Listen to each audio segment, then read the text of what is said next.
सानिया एक 13 साल की 8वीं क्लास में पढ़ने वाली लड़की है जिसे नई नई चीजों के बारे में जानना पसंद है। कबीर सानिया का बड़ा भाई जिसकी उम्र 14 साल है, वो 9वीं क्लास में पढ़ता है और सानिया को नई नई चीजें समझने में मदद करता है। मम्मी जी। सानिया की मम्मी, जिनकी उम्र लगभग 40 साल है, जो कि शहर में रहती हैं, वो सानिया को नई चीजें खोजने, जानने में मदद करती हैं।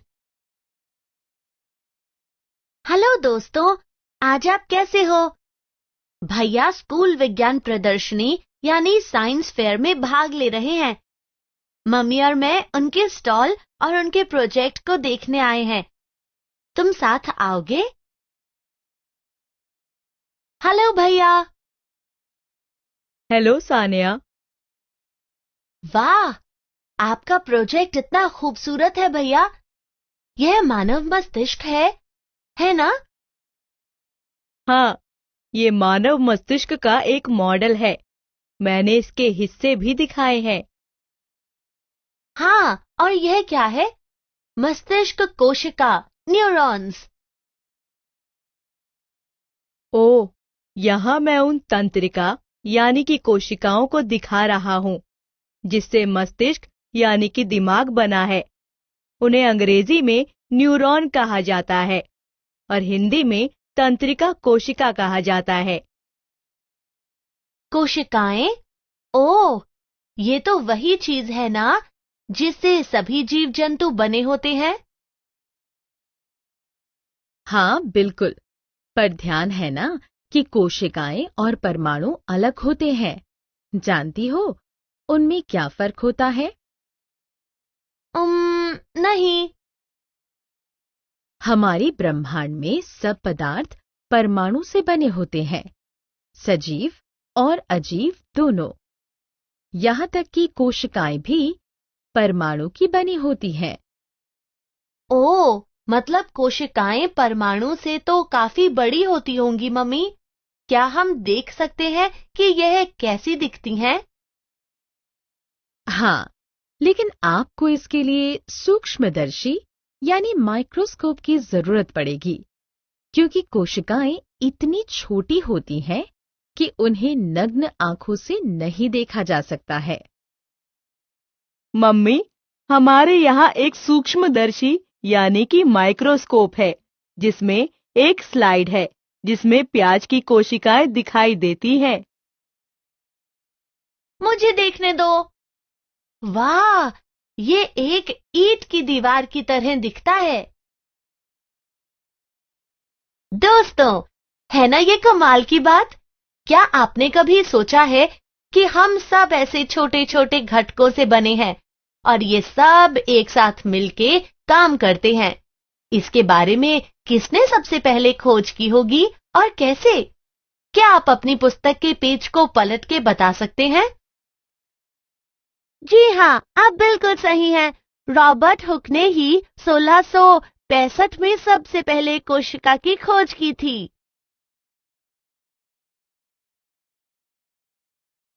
कबीर के स्टॉल पर लगे पोस्टर में से एक पर सानिया ने जूते जैसी संरचना देखी जिस पर लिखा था पैरामीशियम। देखो भैया, यह जीव जूते जैसा दिख रहा है। हाँ, ये पैरामीशियम है, एक कोशिकीय जीव। एक कोशिकीय जीव? हाँ, वो जीव जिसमें सिर्फ एक कोशिका होती है। सिर्फ एक कोशिका? आपका मतलब है उनका कोई अंग नहीं है, फिर वे कैसे जीवित रहते हैं? ये जीव अपने एक कोशिकीय वाले शरीर के माध्यम से भोजन ग्रहण करने और पचाने, मल त्याग करने जैसे सभी कार्य करते हैं। ओह, ये बहुत कुशल होते हैं। दोस्तों, अब आप जानते हैं कि एक कोशिकीय जीव क्या है। क्या आप अनुमान लगा सकते हैं कि बहुकोशिकीय जीव क्या होंगे? क्या आप किसी भी सामान्य उदाहरण के बारे में सोच सकते हैं? बहुकोशिकीय जीव जैसे घोड़ा, बकरा, गाय आदि जानवर, जो कि अलग-अलग कोशिकाओं से बने होते हैं। आप भी कुछ बहुकोशिकीय जीव बताएं। मम्मी, अगर हमारे शरीर और अंग कोशिकाओं को जोड़कर बने हैं, तो हमारे अंग और शरीर अलग-अलग कैसे दिखते और काम करते हैं? मेरा मतलब है, उनमें से प्रत्येक का आधार घटक समान है, एक कोशिका, है ना? बेटा, ये सच है कि सभी जीव कोशिकाओं से बने होते हैं, लेकिन ये कोशिकाएं अलग-अलग प्रकार की होती हैं। वे एक जैसी नहीं दिखती और ना एक जैसे कार्य करती हैं। उदाहरण के लिए, रक्त कोशिका का आकार और माप मस्तिष्क कोशिका के आकार और माप से भिन्न होगा। ओह! दोस्तों, अब आप जानते हैं कि सभी जीव अलग-अलग प्रकार की कोशिकाओं से बने होते हैं। क्या आप अपनी किताब में यह जानने की कोशिश कर सकते हैं कि ये किस प्रकार की कोशिकाएं हैं?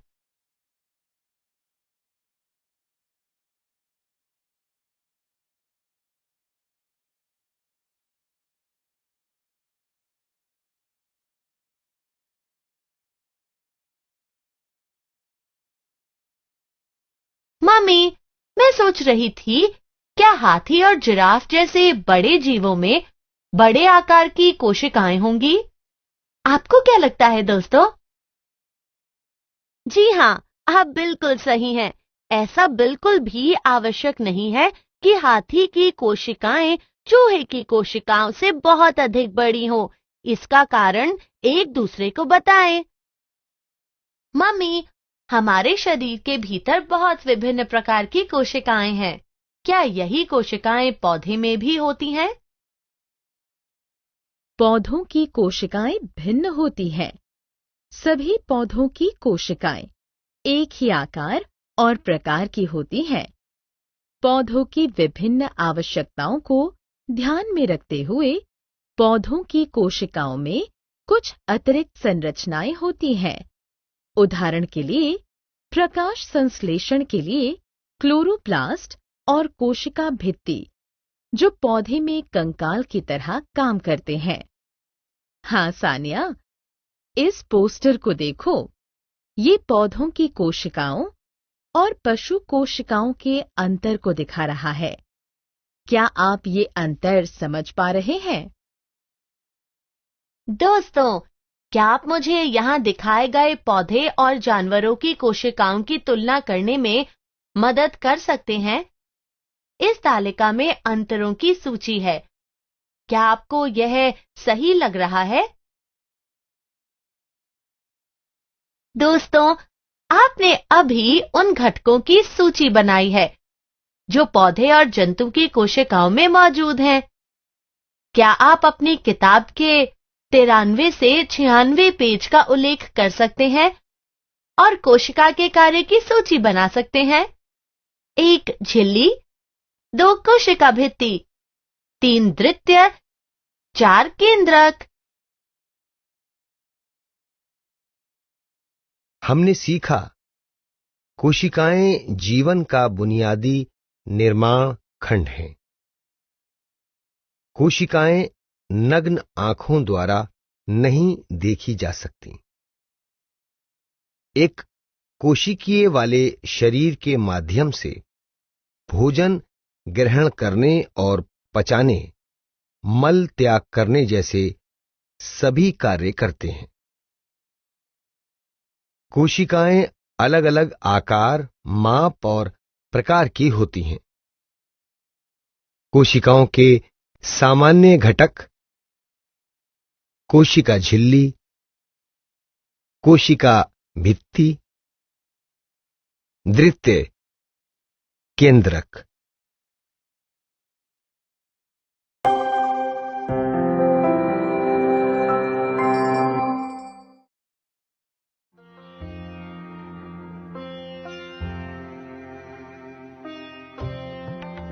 सानिया एक 13 साल की 8वीं क्लास में पढ़ने वाली लड़की है जिसे नई नई चीजों के बारे में जानना पसंद है। मम्मी जी सानिया की मम्मी, जिनकी उम्र लगभग 40 साल है, जो कि शहर में रहती हैं, वो सानिया को नई चीजें खोजने जानने में मदद करती हैं।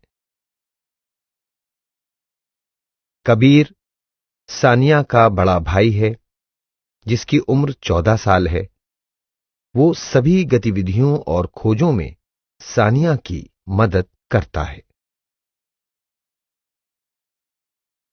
हेलो दोस्तों, आप सब कैसे हैं?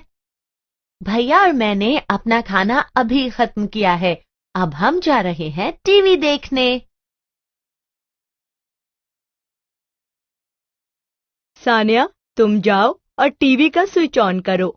मैं अपने हाथ धोकर आता हूँ। ठीक भैया। आउच! क्या हुआ सानिया? मुझे बिजली का झटका लगा। क्या तुम्हारे हाथ गीले तो नहीं थे? हाँ मम्मी, क्यों? अरे, तुम्हें बिजली के स्विच से करंट लगा है। बिजली के स्विच से करंट? क्या ये स्विच विद्युत रोधी नहीं होते? हाँ है, लेकिन कई बार ऐसा भी होता है कि हमारे हाथ गीले होते हैं और गीले होने की वजह से हमारा शरीर विद्युत के संचालक के रूप में काम कर सकता है, जैसा अभी हुआ। तुम्हारे हाथ गीले थे, इसी वजह से विद्युत के झटके लगे। हमें सावधानी बरतनी चाहिए। हमारा शरीर विद्युत का संचालन कर सकता है, पर कैसे? विद्युत धारा तांबा और एल्युमिनियम जैसी धातुओं से प्रवाहित होती है। सिर्फ धातुएं ही नहीं सानिया, कुछ तरल पदार्थ भी विद्युत का संचालन कर सकते हैं और पानी उनमें से एक है। तुम्हारे हाथों पर जो पानी की बूंदें थीं, उसने टीवी के स्विच से विद्युत का संचालन किया और तुम्हारे शरीर में करंट पारित किया, जिससे तुम्हें झटका महसूस हुआ। ओह, मैं ऐसा कभी सोच भी नहीं सकती थी। दोस्तों, क्या आप जानते हो कि द्रव्य भी विद्युत संचालन कर सकते हैं? क्या आप 5 ऐसी चीजों की सूची बना सकते हो जो कि अच्छे विद्युत संचालक हों? भैया, मैं सोच रही हूँ, जैसा कि मम्मी ने कहा कि कुछ तरल पदार्थ विद्युत धारा का संचालन करते हैं, क्या हम जान सकते हैं कि कौन सा द्रव्य विद्युत का संचालन करता है और कौन सा नहीं? ओह हाँ, हम जरूर करेंगे। चलो एक गतिविधि करते हैं। वाह, मेरा पसंदीदा काम। दोस्तों, क्या आप इसमें शामिल होना चाहते हैं? आप इस गतिविधि को घर पर भी कर सकते हैं। दोस्तों, इस गतिविधि के लिए आपको निम्न चीजों की जरूरत होगी। एक बीकर या कांच का गिलास, बिजली के तार 3 टुकड़ों में, एक डबल ए आकार सेल, संपरीक्षित यानी विद्युत परीक्षक, निम्न द्रव्य, पानी, नींबू का रस, सिरका, आसुत जल, साबुन का घोल, शहद। भैया, मैंने यहाँ सारे सामान इकट्ठा कर लिए हैं। दोस्तों, याद है हमने कक्षा 7 में सीखा था कि घर पर चुंबकीय सुई का इस्तेमाल करके कैसे संपरीक्षित बना सकते हैं। अगर घर पर आपके पास संपरीक्षित नहीं है तो आप चुंबकीय सुई से उसे बना सकते हैं। माचिस की खाली डिब्बियों से ट्रे निकालिए और उसके अंदर चुंबकीय सुई रखिए। अब इस ट्रे के चारों ओर विद्युत तार के कुछ फेरे लपेटिए और आपका संपरीक्षित तैयार है। ठीक, सबसे पहले हम एक परिपथ बनाते हैं। क्या तुम इसमें मेरी मदद करोगी? हाँ भैया। ठीक है, जैसा मैं कहता हूँ वैसा करो। पहले इस तार अ के एक सिरे को संपरीक्षित से जोड़ो। कर दिया। अब तार अ के दूसरे सिरे को डबल ए सेल के धनात्मक छोर से जोड़ो। हो गया। अब तार क के एक सिरे को संपरीक्षित से जोड़ो और दूसरे सिरे को ऐसे ही रहने दो। हाँ, हो गया। अंत में तार ख के एक सिरे को डबल ए सेल के ऋणात्मक छोर से जोड़ दो और दूसरे सिरे को ऐसे ही रहने दो। हमारा परिपथ लगभग तैयार है। अब आगे क्या करना है भैया? अब मुझे बीकर में पानी भरने दो और तुम तार अ और तार ख के खुले सिरे को पानी में डाल दो। विद्युत संपरीक्षित के दूसरे किनारे के सिरे में एक बल्ब लगाते हैं। ओह, वाह भैया, विद्युत संपरीक्षित के दूसरे किनारे के सिरे में बल्ब लगाते ही बल्ब जल गया। हाँ सानिया, इससे यह पता चलता है कि अब हमारा परिपथ पूरा हो गया है और इसका यह मतलब है कि पानी विद्युत धारा का संचालन करता है। हाँ, यह कमाल का है। दोस्तों, आप इस गतिविधि को और भी द्रव्यों के साथ कर सकते हैं, जैसा कि कुछ द्रव्यों के बारे में भैया ने हमें पहले बताया था। लेकिन हाँ, ध्यान रहे ये सारी गतिविधियां शिक्षक के सामने हों। यदि आप चुंबकीय सुई संपरीक्षित का इस्तेमाल कर रहे हैं, तब आप देखेंगे कि जब धारा परिपथ में प्रवाहित की जाती है तो चुंबकीय सुई विक्षेपित होती है। आप इस तालिका में अन्य द्रव्यों की पर्यवेक्षण को लिख सकते हैं।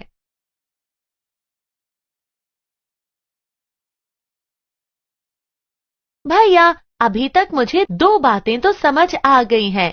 एक, विद्युत धारा के ताप प्रभाव का उपयोग हीटर में किया जाता है और दो, विद्युत चुंबक और विद्युत चुंबकीय प्रभाव का उपयोग विद्युत धाराओं में किया जाता है। लेकिन क्या विद्युत धाराओं के कोई अन्य प्रभाव हैं जो देखे जाते हैं? हाँ सानिया, कभी कभी विद्युत धारा के माध्यम पर भी प्रभाव पड़ता है, जिससे रासायनिक परिवर्तन होता है। रासायनिक परिवर्तन कैसे? चलो मैं करके दिखाता हूँ। क्या तुम कुछ सामान इकट्ठा करने में मेरी मदद कर सकती हो? हाँ, जरूर भैया। आलू, बिजली के तार 3 टुकड़ों में, डबल ए सेल और विद्युत संपरीक्षित जो हमने अपनी पिछली गतिविधि में इस्तेमाल किया था। सब कुछ यहाँ पर है भैया। अच्छा, अब सबसे पहले पिछली गतिविधि जैसा ही परिपथ बनाना है। तार को बैटरी और संपरीक्षित से जोड़ दो। जोड़ दिया। तार के 2 खाली छोर आलू में एक दूसरे से 1 इंच दूरी पर डालें। हाँ, दोबारा से संपरीक्षित का बल्ब जल गया। हाँ, ऐसा इसलिए हुआ क्योंकि परिपथ पूरा है। पर रुको, 20 मिनट बाद आलू को देखते हैं। 20 मिनट बाद। देखो भैया, एक तार के पास नीला हरा सा धब्बा बन गया है। हाँ, आलू पर ऐसा धब्बा विद्युत धारा के रासायनिक प्रभाव के कारण पड़ा है। ओह अच्छा, यह मजेदार है। हाँ, उससे भी ज्यादा मजेदार बात यह है कि विद्युत धारा का इस्तेमाल विद्युत लेपन में होता है। विद्युत लेपन, यह क्या है? क्यों ना तुम इस पर खोज करो। अच्छा दोस्तों, क्या आप मेरी मदद करोगे? आप अपनी किताब में यह जानकारी पा सकते हैं। जब आप जानकारी पा लें तो अपने घर पर विद्युत लेपन की हुई 10 चीजों की एक तालिका बनाइए। आज हमने सीखा, कुछ तरल पदार्थ भी विद्युत धारा का संचालन करते हैं। विद्युत धारा में ताप और चुंबकीय प्रभाव होते हैं। विद्युत धारा के रासायनिक प्रभाव का उपयोग विद्युत लेपन में किया जाता है।